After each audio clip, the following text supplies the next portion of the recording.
വ്യക്തമായിട്ട് ഓരോ കാര്യങ്ങളും ഇതിലൂടെ പറഞ്ഞു അങ്ങോട്ട് ഇടുമ്പോൾ ആളുകൾ എന്റെ പക്ഷെ അതാണല്ലോ ഇവിടെ ആളുകള് ഫാമിലി ആയിട്ടായാലും അല്ലാതെ ആയാലും ആളുകളെല്ലാം വരുന്നത്.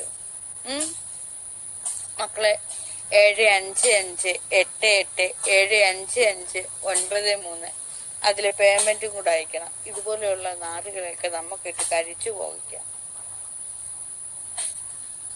ഇതിന്റെയൊക്കെ അടുത്ത് പോകുന്നവന്മാരെ പറഞ്ഞാ മതി, എടാ പൊട്ട നീ തന്നെയല്ലേ മുമ്പേ പറഞ്ഞു പോലീസ് അന്വേഷിക്കണമെന്ന്. അപ്പൊ പോലീസ് ഇങ്ങോട്ട് വരണ്ടേ? അവര് ഇങ്ങോട്ട് വരില്ലേ? അപ്പൊ നീ പിന്നെയും പറയുന്നുണ്ട് ഇതിന്റെയൊക്കെ അടുത്ത് പോകുന്നവരെ പറഞ്ഞാ മതിന്ന്. അപ്പൊ പോലീസുകാർ ഇവിടോട്ട് വരണ്ടേ? അന്വേഷിക്കണ്ടേ? നീ ഇതെന്ത് പൊട്ടത്തരമാണ് നീ ഇവിടെ എഴുതി വെക്കുന്നതെന്ന് എനിക്കറിയില്ല. നിനക്ക് തന്നെ ഭ്രാന്ത് പിടിച്ചു. നീ പറയുന്നുണ്ട് പോലീസ് അന്വേഷിക്കാൻ ചെയ്യണോന്ന്.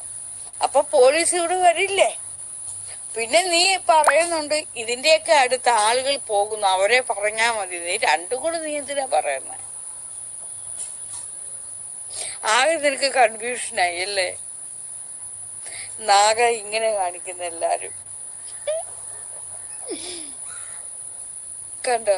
ആകെ നിനക്ക് തന്നെ കൺഫ്യൂഷനായി. നീ എന്തോ എഴുതി വെക്കുന്നതെന്ന് അറിയത്തില്ല. ഇത് തന്നെയാണ്. നീ തന്നെ പറയുന്നുണ്ട് ഇവിടെ അന്വേഷിക്കാനായിട്ട് ആള് വരണമെന്ന്.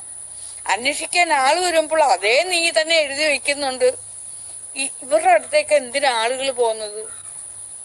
നിന്നെപ്പോഴുള്ള വട്ടന്മാരിങ്ങനെ എഴുതി വെക്കുമ്പോ അത് അന്വേഷിക്കാനാണ് ആളുകൾ വരുന്നത്.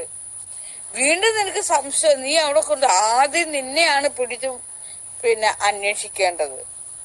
ഇവിടെ വരുന്ന പോലീസുകാരോട് പറയേണ്ട എന്താണെന്നറിയോ? ആദ്യം ആ പൊട്ടനെ എന്ന് അവനെ പിടിച്ച് അങ്ങലിക്കകത്തിലിട് എന്നാണ് പറയേണ്ടത്. നിങ്ങളെ കൺഫ്യൂഷൻ അടുപ്പിക്കുന്നത് ഞാനല്ല, മൊത്തം ഭ്രാന്തന്മാരാണല്ലോ എന്ന്. അതെ, മൊത്തം ഭ്രാന്തന്മാരാ. നിങ്ങളെ എല്ലാരെയും കൺഫ്യൂഷൻ അടുപ്പിക്കുന്നത് ഞാനല്ല. നിങ്ങളെ എല്ലാരെയും കൺഫ്യൂഷൻ അടുപ്പിക്കുന്നതും സംശയത്തിന്റെ മുൾമുനയിൽ നിർത്തുന്നതും ആ എഴുതി വെക്കുന്ന മണ്ടന്മാരാണ്. ഇനിയെങ്കിലും മനസ്സിലാ. പോലീസുകാരെ തന്നെ ഇട്ട് വട്ടം കറക്കുന്നത് ഈ എഴുതി വെക്കുന്നവരാണ്.